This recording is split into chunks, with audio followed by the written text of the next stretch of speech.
Assalomu alaykum, hurmatli tomoshabinlar.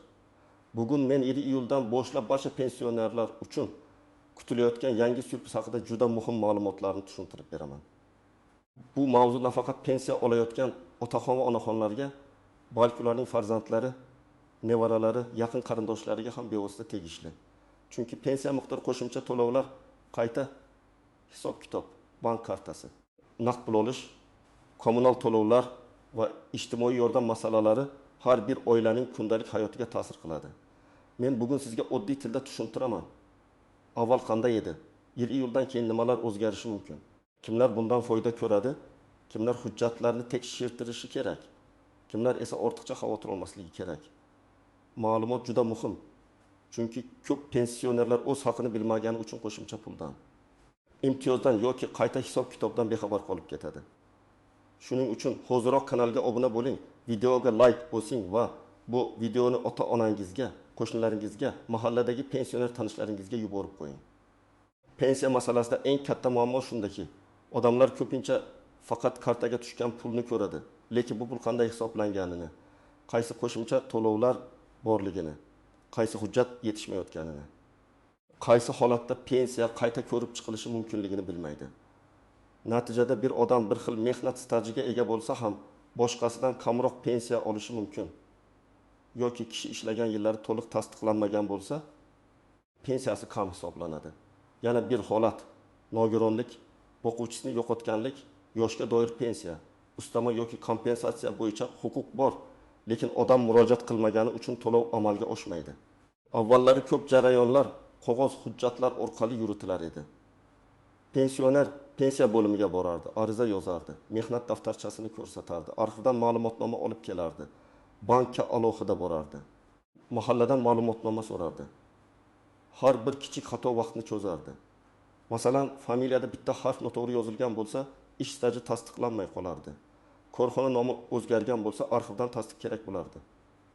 Ish haqi ma'lumotlari topilmasa, pensiya bazasi pastroq olinardi. Hozir esa tizim asta-sekin elektronlashmoqda. Bu nimani anglatadi? Davlat organlari o'zaro ma'lumot almashadi. Ayrim ma'lumotlar avtomatik tekshiriladi.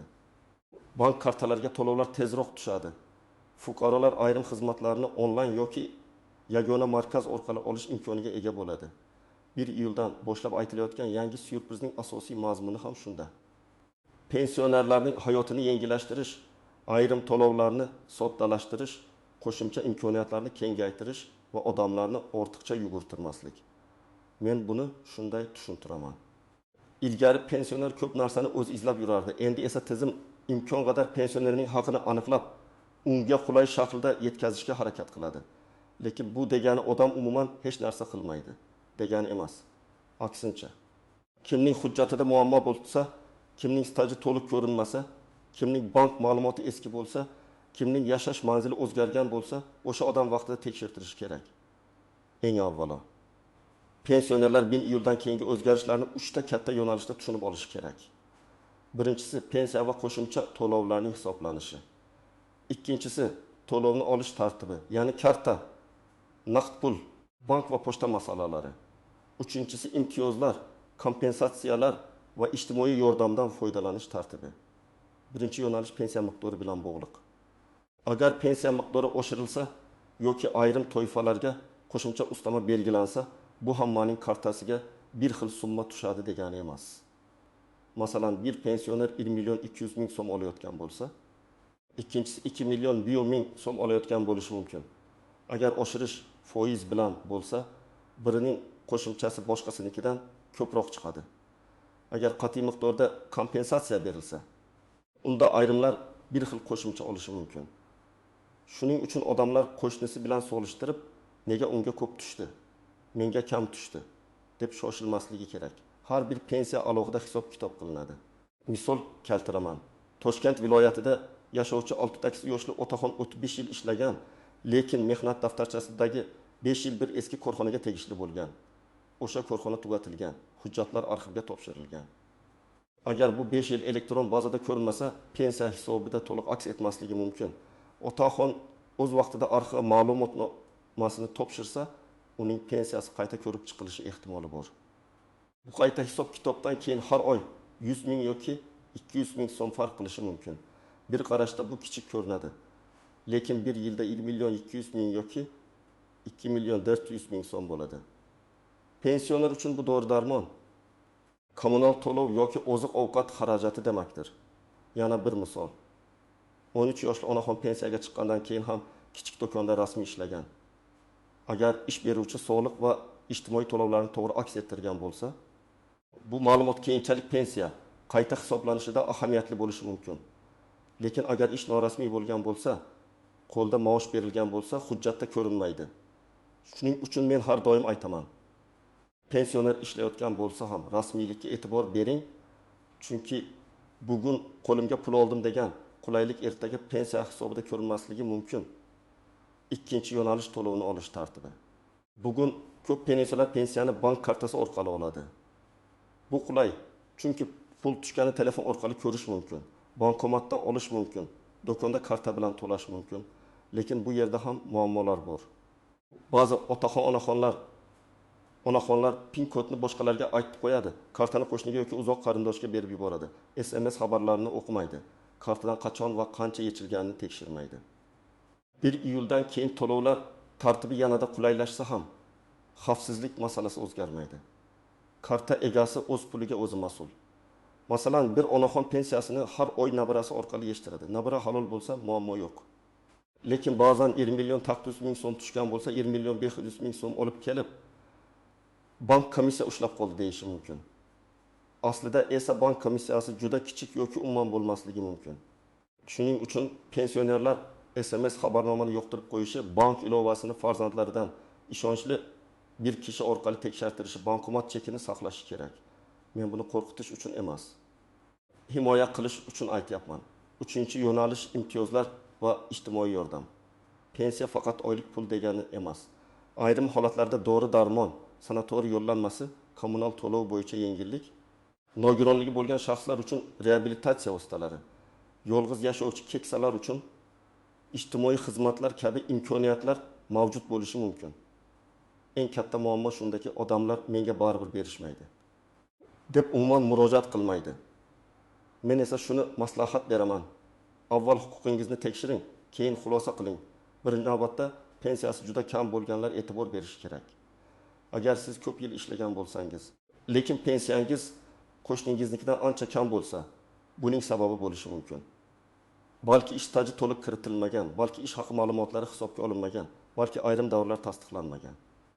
Bunday vaziyatda mening taqdirim shu ekan deb o'tirmasdan, pensiya jamg'armasi bo'limiga murojaat qilib, hisob-kitobni tushuntirib berishni so'rash kerak.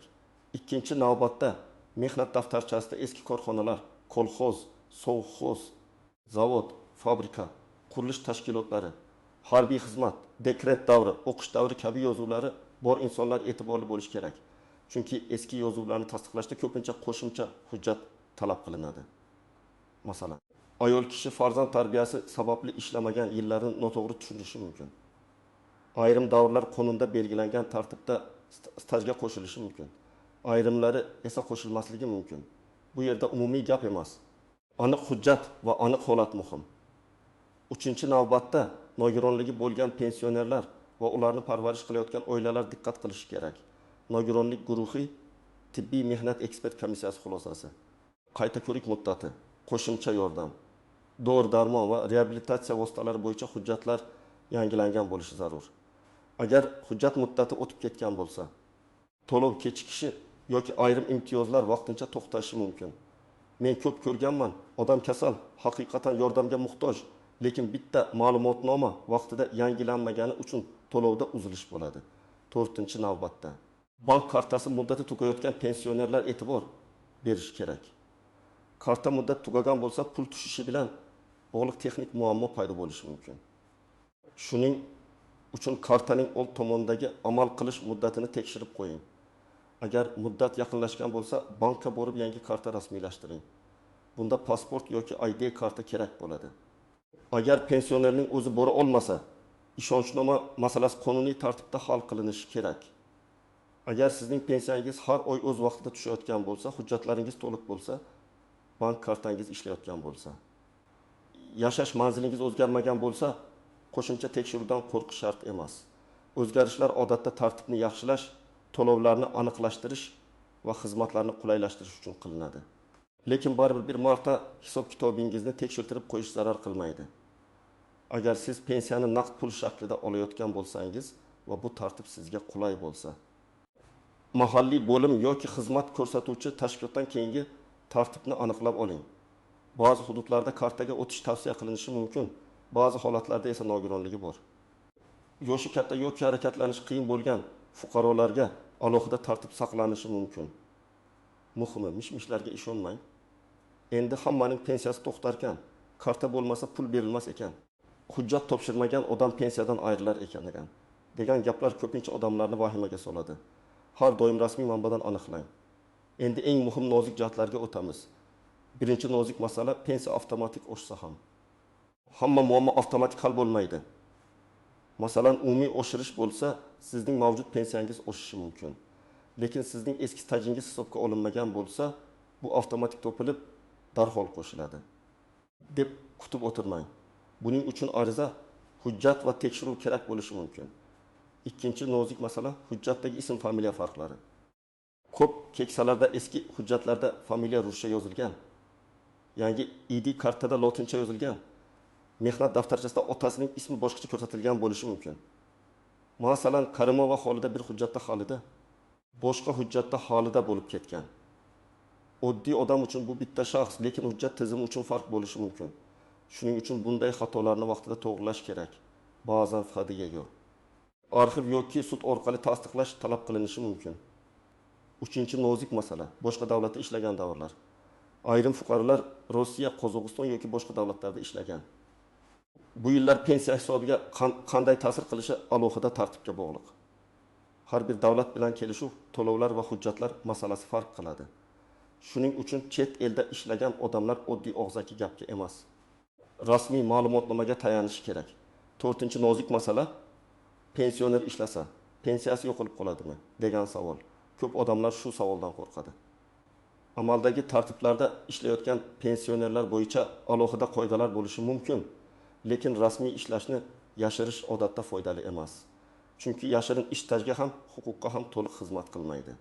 Agar pensioner ishlayotgan bo'lsa, ish beruvchidan mehnat shartnomasi, rasmiy maosh, soliq va ijtimoiy to'lovlar to'g'ri yuritilayotganini so'rash kerak. 5-nozik masala, ishonchnoma orqali pensiya olish. Ba'zi pensionerlar kasalligi yoki uzoqda yashashi sababli pensiyani boshqa odam orqali oladi. Bu qonuniy bo'lishi mumkin, lekin ishonchnoma to'g'ri rasmiylashtirilishi kerak.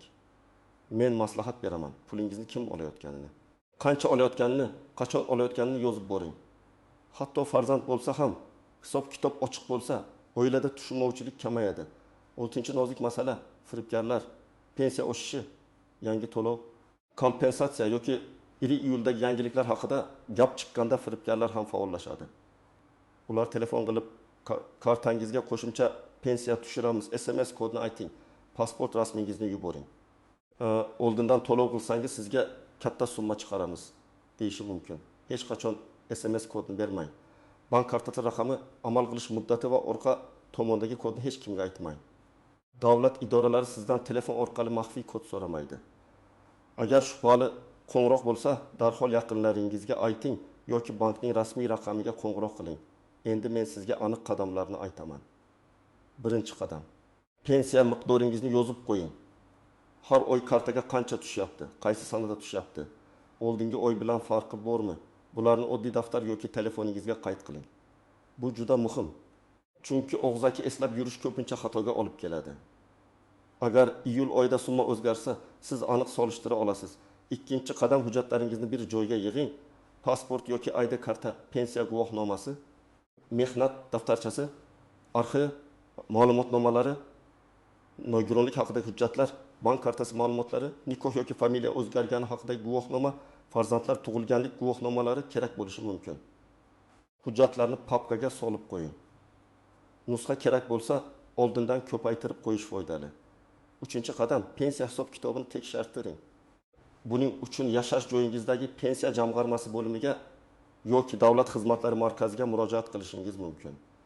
Murojaatni oddiy qilib yozing. Mening pensiya hisob-kitobimni, ish stajimni va hisobga olingan ish haqi davrlarini tekshirib berishingizni so'rayman. Agar siz aniq davrni bilsangiz, masalan, 1985 yildan 1990 yilgacha falon korxonada ishlaganman deb ko'rsating. Qancha aniq yozsangiz, tekshiruv shuncha oson bo'ladi. 4-qadam, bank kartangizni tekshiring. Karta muddati tugarmaganmi? SMS xabarnoma ulanganmi? Telefon raqamingiz o'zgarmaganmi? Bank ilovasiga begona odam kirmaganmi? Shularni ko'rib chiqing. Agar telefon raqamingiz eski bo'lsa, bankda yangilang.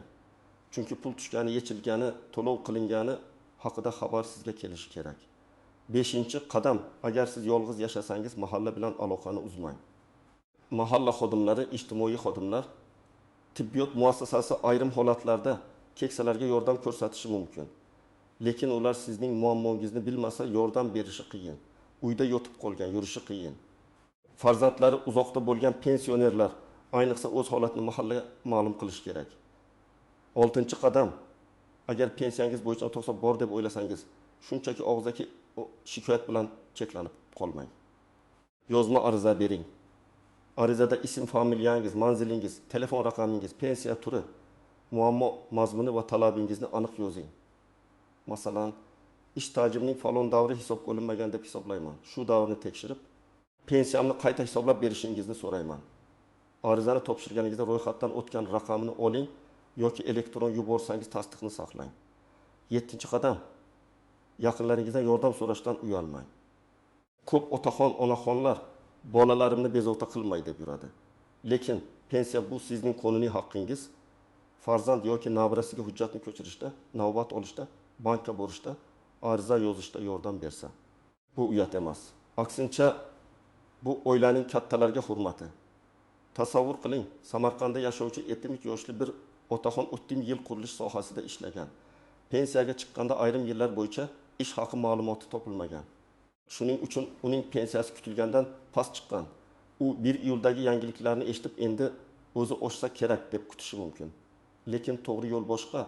U arxivga so'rov berishi, eski korxona hujjatlari qayerda saqlanayotganini aniqlashi, pensiya bo'limiga yozma murojaat qilish kerak. Shunda real natija bo'lishi mumkin. Yana bir vaziyat. Farg'onada yashovchi onaxon pensiyani kartadan oladi. Lekin SMS xabarnoma kelmaydi. U har oy qo'shnisiga kartani berib pul yechtiradi. Bir kuni kartadan qo'shimcha yechimlar bo'lganini kech biladi. Bunday holatda aybni keyin izlashdan ko'ra oldindan xavfsizlikni kuchaytirish kerak. Bankka borib telefon raqamini yangilash, PIN kodini almashtirish, kartani hech kimga bermaslik, kerak bo'lsa farzandi bilan birga bankdan tushuntirish olish lozim. Yana bir misol. Qashqadaryoda yashovchi pensioner onaxon nogironlik guruhi bo'yicha qo'shimcha yordam olish huquqiga ega, lekin qayta ko'rik muddat o'tib ketgan. U men baribir kasalman, hamma biladi deb o'ylaydi. Ammo tizim hujjat bilan ishlaydi. Hujjat muddati o'tgan bo'lsa, to'lovda muammo bo'lishi mumkin.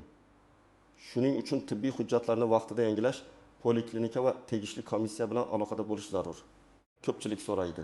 1 iyuldan hamma pensionerga bir xil pul beriladimi? Men bunday savolga ehtiyotkorlik bilan javob beraman. Hammasi o'zgarishning aniq turiga bog'liq. Agar umumiy indeksatsiya bo'lsa, foiz asosida bo'lishi mumkin. Agar alohida kompensatsiya bo'lsa, toifa bo'yicha farq qiladi. Agar ayrim xizmatlar soddalashsa, bu pul miqdoridan ko'ra tartibga ta'sir qiladi. Shuning uchun har bir odam o'z holatini alohida tekshirishi kerak. Yana so'rashadi, pensiyani oshirish uchun albatta tanish kerakmi? Yo'q, sizga tanish emas, hujjat kerak. Agar stajingiz bor bo'lsa, ma'lumotnoma bo'lsa, qonuniy asos bo'lsa, yozma murojaat orqali masalani ko'tarishingiz mumkin. Agar javobdan norozi bo'lsangiz, yuqori tashkilotga yoki qonunda belgilangan tartibda shikoyat qilish huquqingiz bor. Yana bir savol. Agar pensiya kartaga tushmasa, nima qilish kerak? Avval bankdan karta holatini tekshiring. Keyin pensiya bo'limidan to'lov yuborilmaganini aniqlang.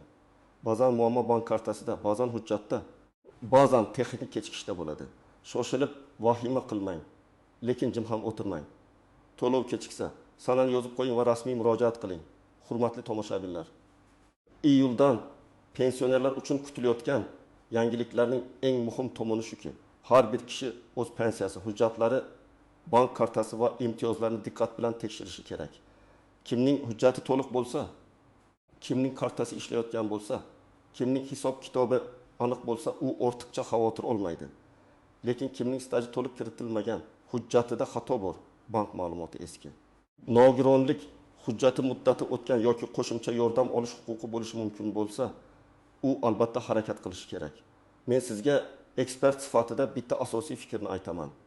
Pensiya masalasida eng katta kuch bu aniq hujjat, yozma murojaat va o'z huquqingizni bilishdir.